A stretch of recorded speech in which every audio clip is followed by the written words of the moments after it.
Saludos muchachos, vamos a continuar con esta serie de videos. En el video anterior dejamos lista la plantilla de cómo se verían los vectores de cargas de empotramiento de cada uno de los elementos. Hicimos el del momento puntual. Aquí yo ya he terminado toda la plantilla y como pueden ver, para cada uno de los elementos tengo 5 momentos: M1, M2, M3, M4, M5, 5 cargas puntuales de P1, P2, P3, P4, P5 y 5 cargas distribuidas. Decidí bajarlo a 5 porque 8 ya me parecía excesivo. Entonces les voy a mostrar un poquito cómo me quedó a mí la hoja para que se inspiren ustedes. Recuerden que finalmente es la misma programación, repetirla una y otra vez.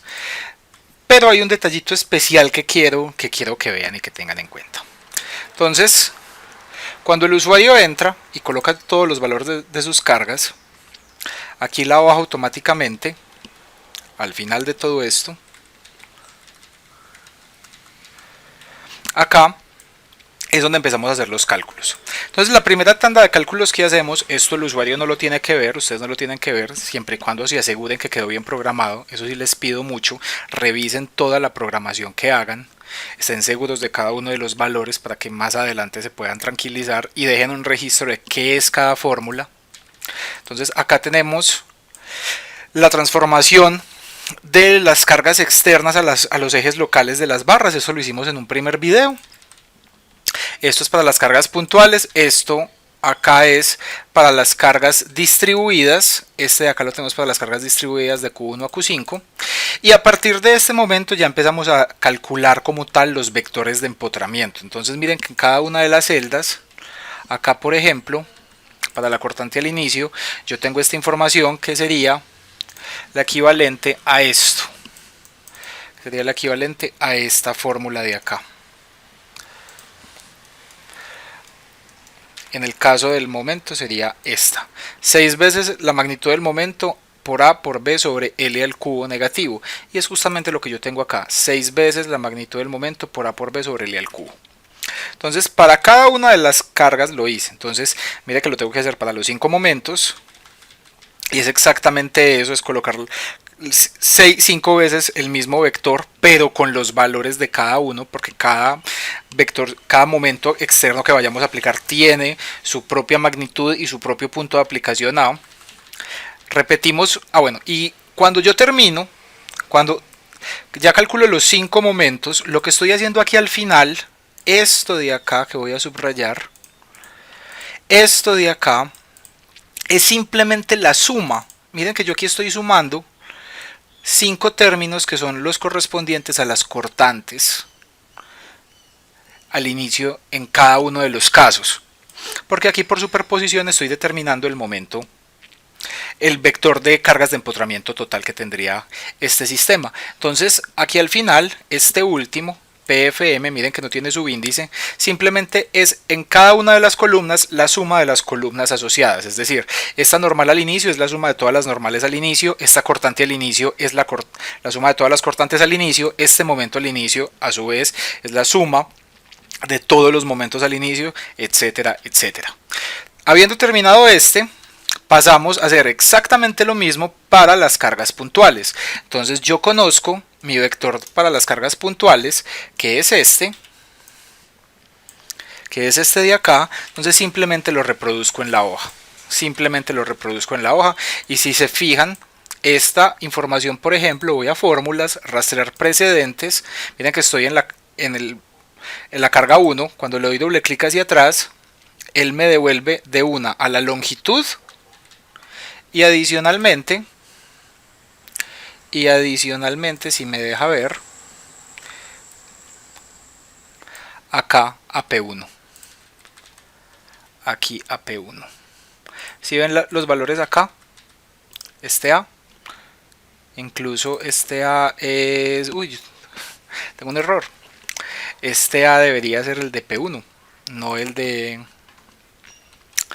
P2. Entonces lo tengo que corregir. Vea que es fácil que se le vaya a uno la mano con eso. Correcto.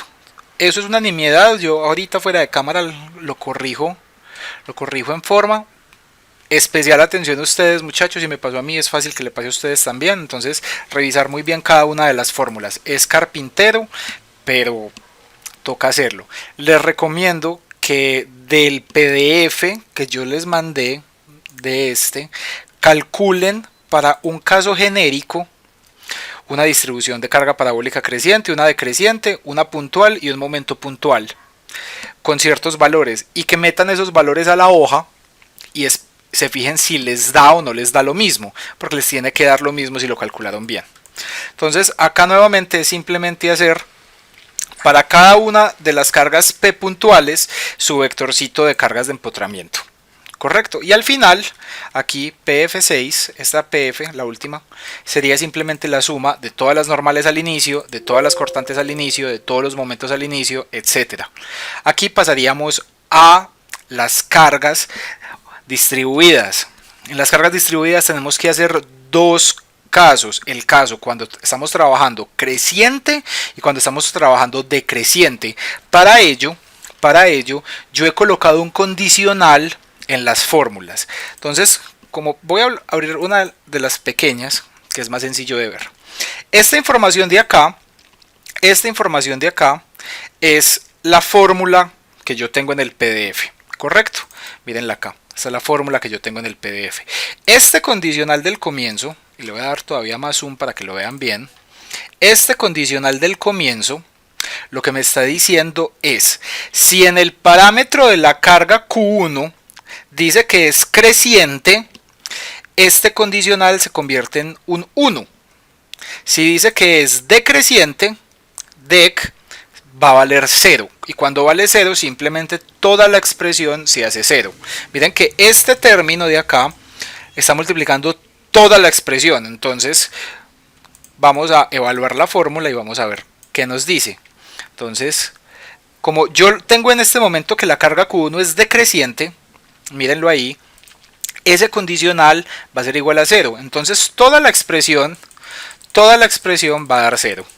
Cuando termino de evaluar, vamos a ver que toda la expresión me da 0. De esa forma no tengo que preocuparme a la hora de sumar esto.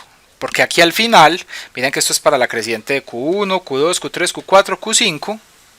Aquí al final tengo la suma, nuevamente, esta normal al inicio es la suma de todas las normales al inicio, esta cortante al inicio es la suma de todas las cortantes al inicio, este momento al inicio es la suma de todos los momentos al inicio. Entonces aquí me va a dar 0 porque o no tengo cargas o las cargas son decrecientes, no crecientes, por ese condicional.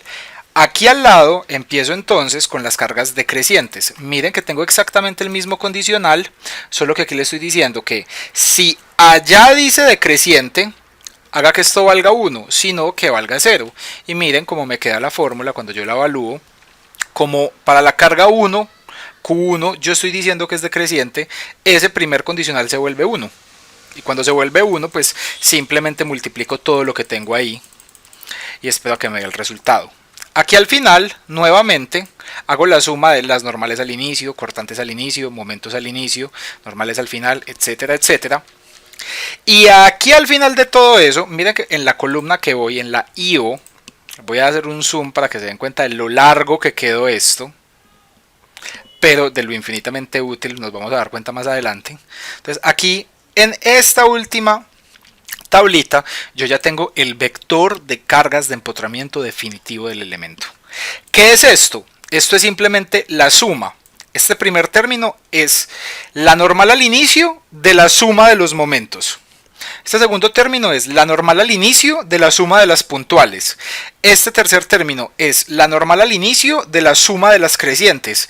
Y este cuarto término es la normal al inicio de la suma de las decrecientes. Ojo, como yo ya coloqué ese condicional, eso es como un fusible que va a hacer que yo no sume dos veces la carga uniforme, porque cuando es creciente va a hacer que la expresión que yo tengo para la decreciente sea 0 y viceversa. Entonces de esta forma puedo sumar tranquilo los cuatro términos sabiendo que uno de los dos, el creciente o el decreciente, va a ser 0 dependiendo de cómo se haya definido la carga al comienzo. Entonces son estos vectores que yo tengo acá con los que de verdad vamos a empezar a trabajar en la hoja. Antes de continuar, quiero mostrarles ciertos detallitos, porque ya he ido puliendo el libro. Entonces, una de las cosas que le agregué al libro es el código de color. Todas las celdas que veamos de color gris, yo soy daltónico, entonces siempre utilizo colores en escala de grises. Si ustedes tienen buena vista para los colores, pues tienen un mar de colores que utilizar. Yo, por ejemplo, entonces a todo lo que sean fórmulas les coloco este color gris. ¿Para qué? Para que el usuario sepa que no debe de tocar eso ahí. Igual al final vamos a bloquear las fórmulas para que el usuario no las pueda dañar sin querer, o ustedes sin querer modifiquen algo y se tiren en la hoja y les empieza a dar resultados erróneos. Entonces acá todo lo que es fórmula lo tengo con este gris. El valor de B siempre es conocido, siempre y cuando se conozca la longitud de A. Entonces, como la longitud es un parámetro desde el inicio y A es un parámetro que ingresa el usuario, B queda amarrado a ser L menos A, necesariamente. Entonces miren que yo aquí estoy restando L menos A. Esto lo estoy haciendo para todo. Hay además otro código de color que apenas voy a agregar, que es el de las listas desplegables, para que el usuario sepa que es una lista desplegable. Ese viene acá, en la decreciente y decreciente. Para esto yo creé, vamos a darle un poquito de zoom. Para esto yo creé, me iba a agregar esto. Para esto yo creé otro tipo de validación de datos en la base de datos. Entonces le doy clic derecho en cualquier pestaña, mostrar, y le pido que me muestre la base de datos, que no sé si lo mostré en video, que lo oculté. Para ocultar una hoja simplemente le doy clic derecho en la pestaña, ocultar, y para mostrarla clic derecho en cualquier hoja, mostrar. Entonces aquí agregué esta validación, la decreciente, si es creciente o decreciente mi sistema. Entonces, para indicarle al usuario que eso es una validación, vamos a colocar un color también. Entonces yo para eso voy a colocar un azul clarito. Y ahora simplemente copio el formato, ahí no lo copié bien, lo copio acá y me voy a aplicárselo a todas, lo apliqué donde no era. Me voy a aplicárselo a todas las columnas que lo necesitan.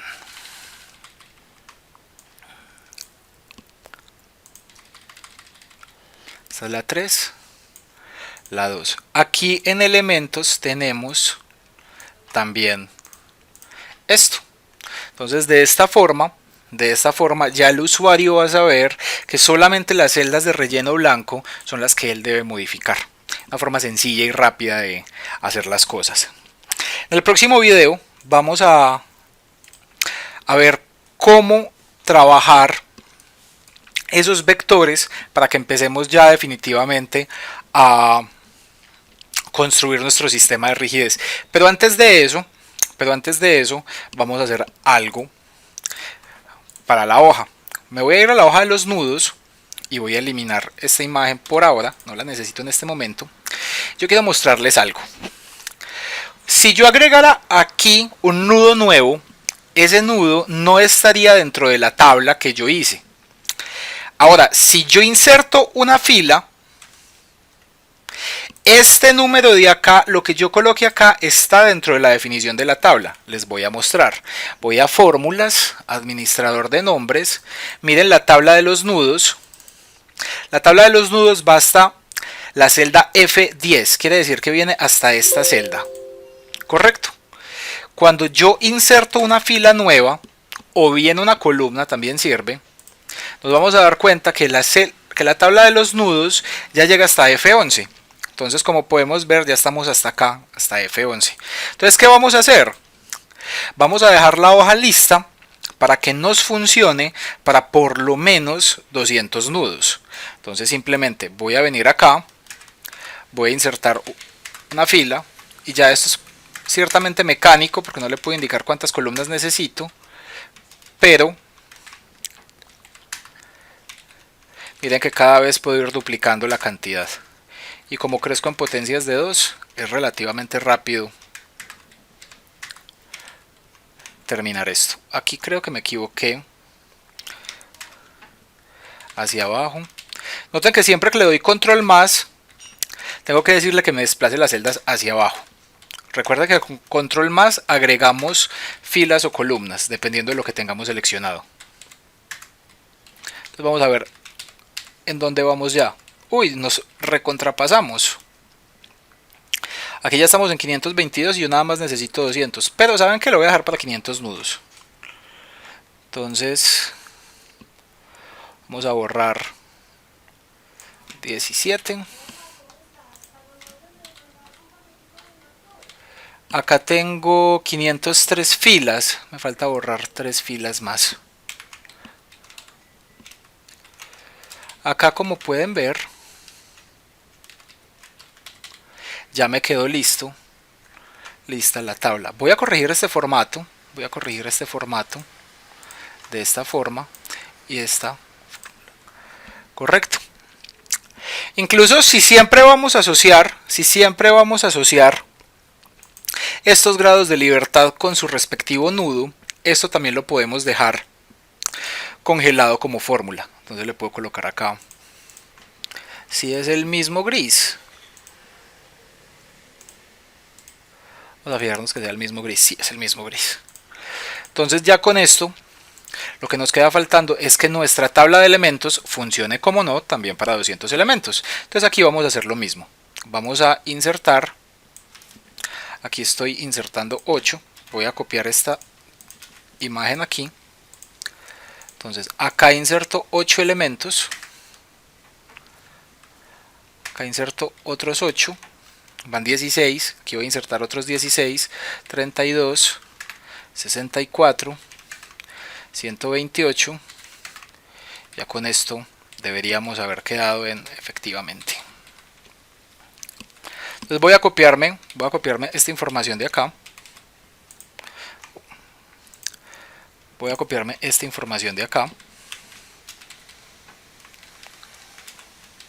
Aquí me quedaría faltando el 10, que es FF.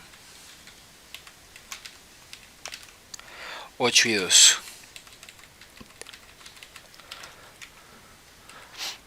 8 y 2. Y todas las fórmulas que tenemos programadas, pues no queda de otra que arrastrarlas hasta el final. Con el tiempo vamos a ver cómo podemos hacer para que no nos salga ese error que tenemos ahí, este error que nos está saliendo aquí. Ese error lo podemos camuflar con un condicional de errores, pero eso lo vamos a ver en el siguiente video, muchachos. Nos vemos entonces ahí.